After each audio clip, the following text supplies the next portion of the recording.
The art of Kara Walker punctuates a space in contemporary art that both stylistically and thematically opens up a floodgate of powerful narratives involving collective memory, trauma, satire, and theatricality, all centered upon the impact of slavery. She specifically examines historical events, devices, and tropes from literary history and art history within post-colonial and post-Civil War life. Her attention is focused on Black people, how they did and currently exist in the wake of the antebellum South, a culture that thrived on white Reconstructionism and white supremacy.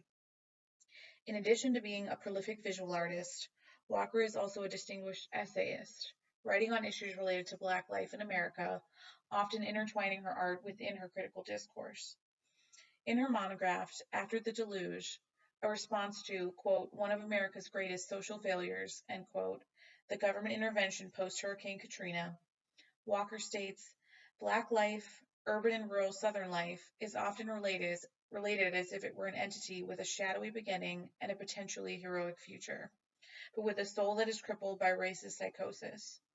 One theme in my artwork is the idea that a Black subject in the present tense is a container for specific pathologies from the past and is continually growing and feeding off of those maladies. The following academic examination will focus on submission from the 2016 exhibition, The Ecstasy of St. Kara, Kara Walker, New Work, presented at the Cleveland Museum of Art. In looking at works leading up to this exhibition, there will be apparent a departure from her trademark paper cutout installations to a new form of expression on paper, charcoal drawings. Significant within these new selections is the nature of the material itself, for it lends not only a new visual experience, but also a spiritual one. The through line of her thesis remains the same, but with a new figurative and atmospheric experimentation. In this transition, Walker undoes the hierarchy of painting and sculpture traditions with a material that is in and of itself ephemeral, which I will argue relates to her subject matter as well. The publication from the exhibition contains writings by Kara Walker and will be heavily referenced in sections of this presentation. As the drawing submission is a recent creation, the analysis will rely on related sources pertaining to Walker's work specifically and African American visual studies. Through these materials, the explanation of submission will be derived, filling in the gaps of an already ambiguous object. The opening essay of St. Kara's monograph reads, Saviors don't arrive without martyrdom at their heels. This is what I've learned lately. Following the title, Assassination by Proxy, these simple words attempt to convey the harrowing emotions associated with the public murders of Black individuals such as Michael Brown, Tamir Rice, and Philando Castile, whose dying image in his vehicle is included in the essay. Using these examples of present-day tumult, Walker seems to be linking these images and stories, now seemingly fading to oral history, as examples of twisted sainthood, unofficial martyrs of a corrupt state. She refers to the Black president, noting that in the American psyche, he has long been a fantasy of the, quote, race-obsessed imagination, representing either a threat to the white supremacist natural order or as the savior of, quote, the endless race game that is played out over the course of our short American history, end quote. She further explains that this tall order to, quote, heal us of the flesh wound that keeps getting picked open, stopped, frisked, shot at, and forgotten, end quote, has been exacerbated by racist anxieties. That in the wake of the president's brown skin, individuals such as Brown, Castile, and Rice were killed as, quote, proxies for the Black president. Their bodies, shot down and bleeding out, became the target of ancient fears and institutional prejudice, a violent end that is woven into the political and religious traditions of this country. The following two paintings are Easter Parade in the Old Country and Happy Couple, works which reference Christianity and its ties to slavery and racial violence. Easter Parade is rendered through the perspective of the slaver, filled with tropes and caricatures of African figures, while two passive white men share their space. One is nailing himself to a cross, the other leading a neck-shackled woman and her flummoxing baby to an unseen fate. Easter parades are an American tradition, taking different communal forms as a processional mirroring the entrance of Christ during Holy Week. During the Middle Ages, Christian images were integrated into the event, reminding participants of the Stations of the Cross and publicly integrating faith into civic life. The procession in Walker's drawing is conversely filled with an ambiguous darkness, layering enslavement and religious supremacy and memories of life before objectification. The opening essay of Saint Cara's monograph reads, "Saviors don't arrive without martyrdom at their heels. This is what I've learned lately." Following the title Assassination by Proxy, these simple words attempt to convey the harrowing emotions associated with the public murders of Black individuals, such as Michael Brown, Tamir Rice, and Philando Castile, whose dying image in his vehicle is included in the essay. Using these examples of present-day tumult, Walker seems to be linking the images and stories, now seemingly fading to oral history, as examples of twisted sainthood, unofficial martyrs of a corrupt state.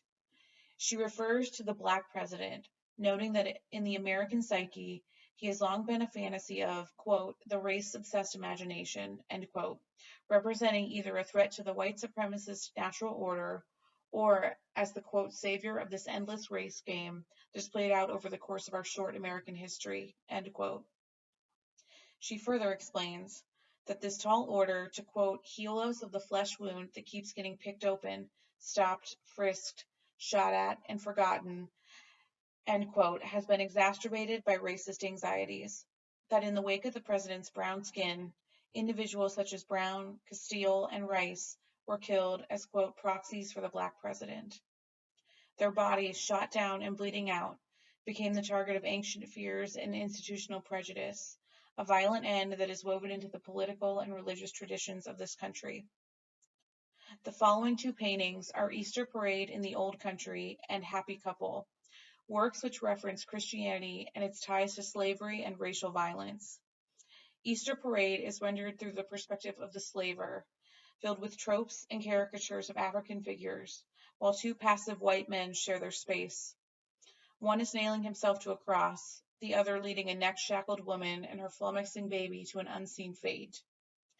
Easter parades are an American tradition, taking different communal forms as a processional mirroring the entrance of Christ during Holy Week.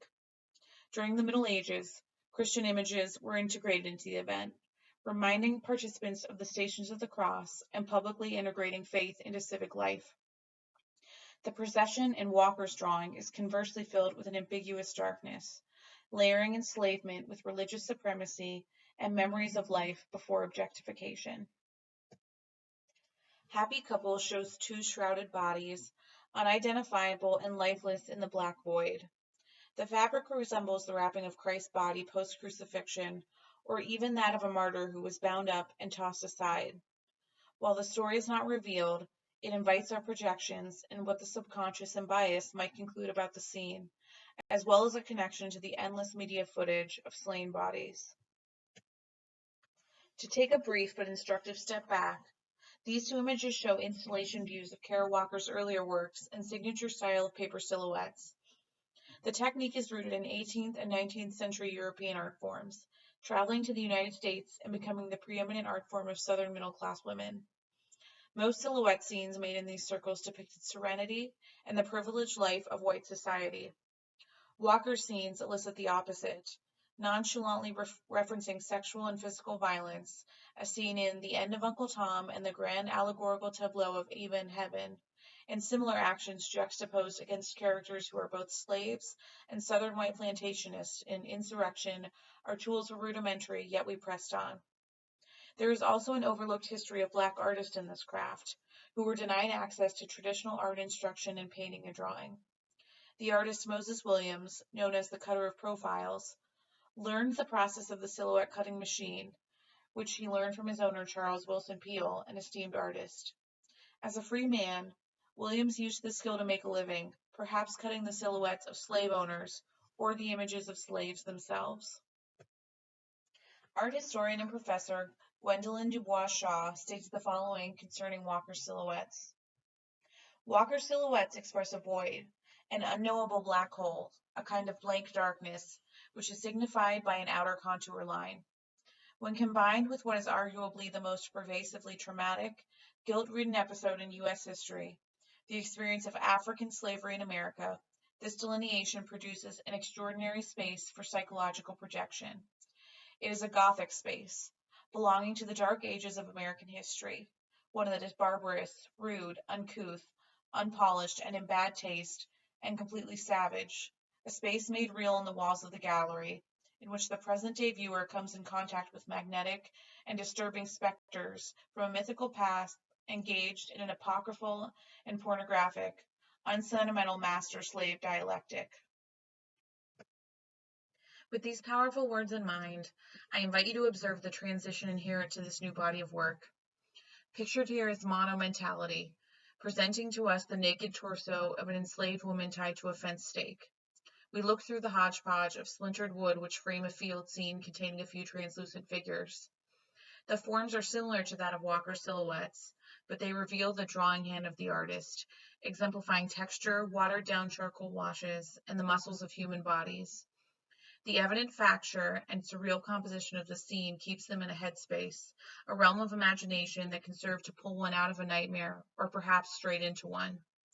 The essence of kineticism and stage-like theatricality keep the trademark of Walker's assemblage, but the clarity of figures makes their humanity apparent.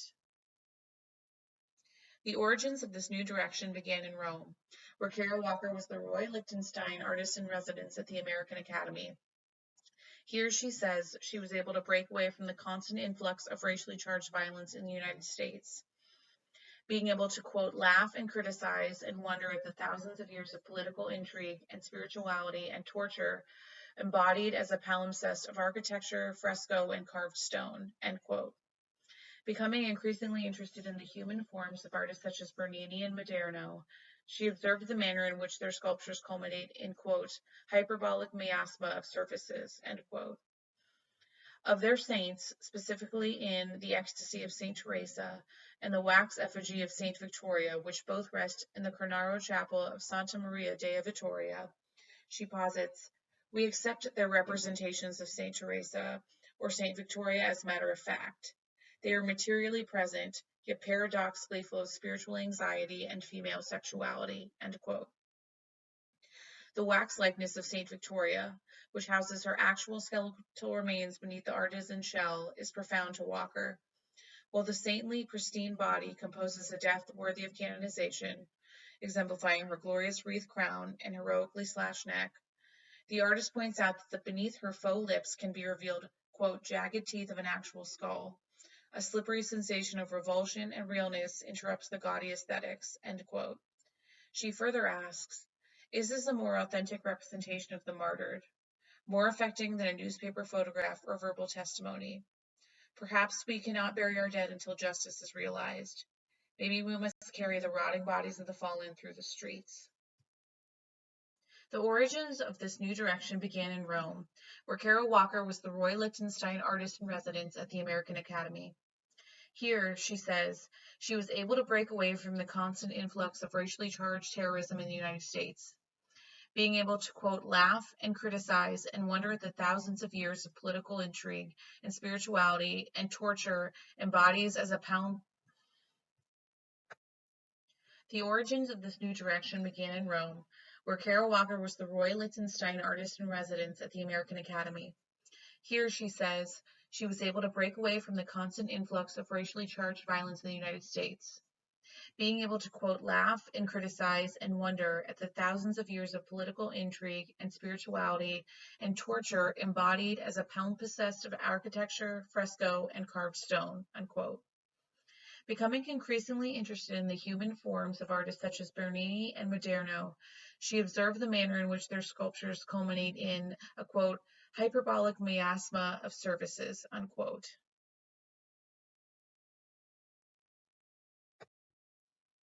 From the study of the Italian sculptors, Walker was compelled to reflect on drawing, which she states is, quote, a process, a dance of faith and skepticism, a meditation on its own flawed being, existing as a series of spontaneous decisions, strung together and then selectively erased out, end quote. In the conclusion of Assassination by Proxy, ruminating on the questions of figuration, she says the following. They are related to how narratives of faith operate and the enormous impact religion has had on colonizing and enslaving Black people.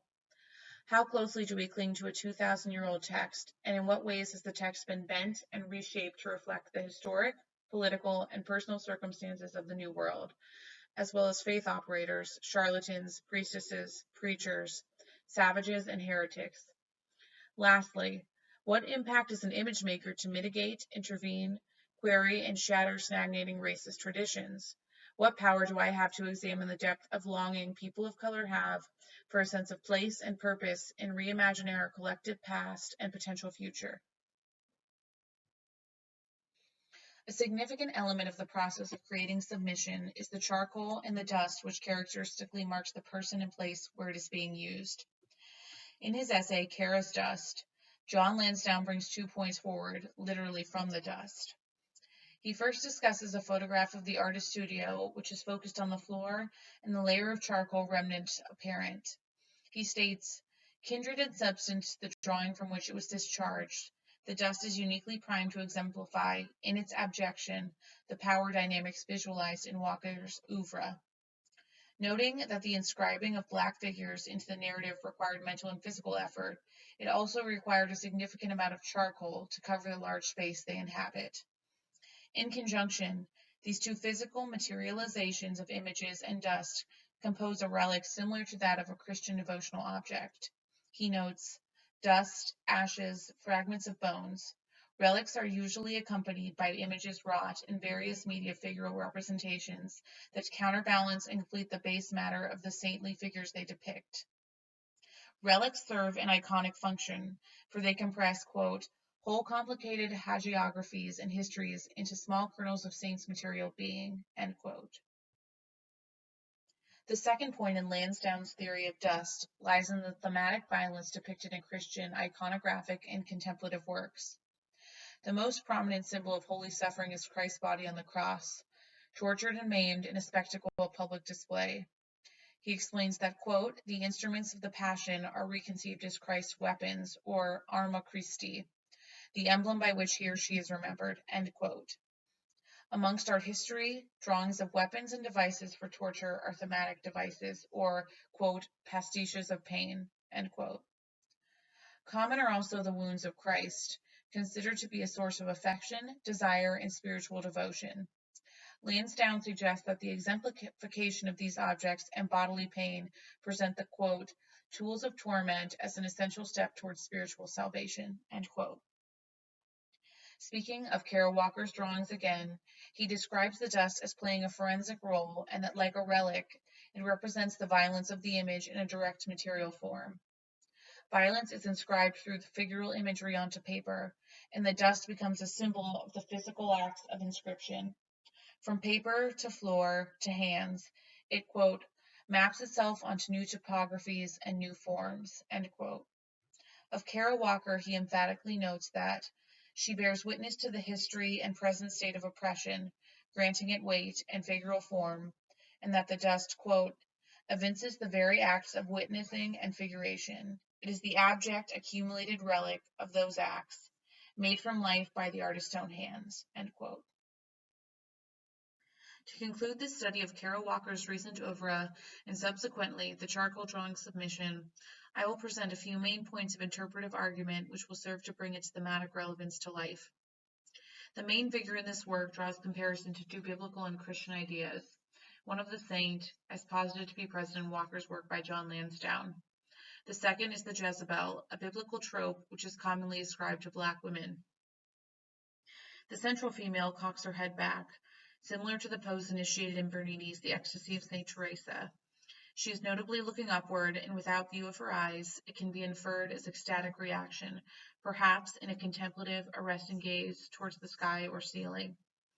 Walker has filled the interior spaces of the face with a landscape, filling in the head and bare breast of the profile.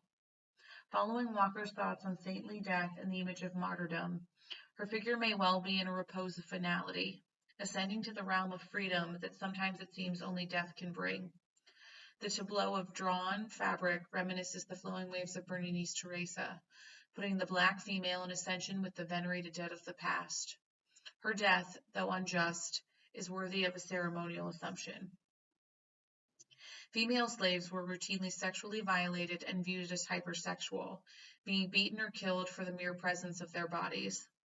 In the essay Beyond Mammy, Jezebel, and Sapphire, Reclaiming Images of Black Women, Roland W. Mitchell discusses the biblical trope of Jezebel, which has been used for centuries to subjugate and shame women for being, as perceived by misogynist Christian actors, seductive, cunning, and exotic temptress whose mesmerizing sensuality is the antithesis of the innocence and piety attributed to true womanhood. There is a sense of escapism in this pose, through the magic of formed realities in the mind. Amidst the trauma of violation, sometimes the mind creates the safe space. It is common to dissociate and return to image narratives of places or events that allow us to leave the body, floating above the horror below. This woman could be any of us, any person we know, love, or have met. She could be Sandra Bland or Diamond Reynolds, contemporary figures who suffered, won unto death, at the hand of racial injustice. Are these our new saints? Women who have involuntarily been thrust into the muck of past and present colliding. Finally, the charcoal assumes an ephemeral quality in Walker's images. When considering her contemporary examples of martyrdom in the Black men shot in acts of racial violence, their bodies and images of those bodies were rendered past, fleeting. As bones decay and wither, the physical and spiritual seems to meet. The large blank space speaks of erasure, of a story not yet written. There's a single head at the center, a female figure whose likeness could be anyone, her physical and spiritual being at risk of dissolution, or conversely, with the potential for growth. Her stage is set, the flecks of charcoal creating the details of her existence. The power is in the artist's hand, just as the power to give or take life is in the hands of every human being. Religion is seen by some as the source of truth, of humanity illuminated in goodness and principle. But religious institutions have contributed to the supremacy of injustice, leaving dust and ash in their wake. Perhaps submission represents a holy submissiveness to God and doctrine. However, in Walker's voice, it may very well be a submission to the realities of life and the weight of history.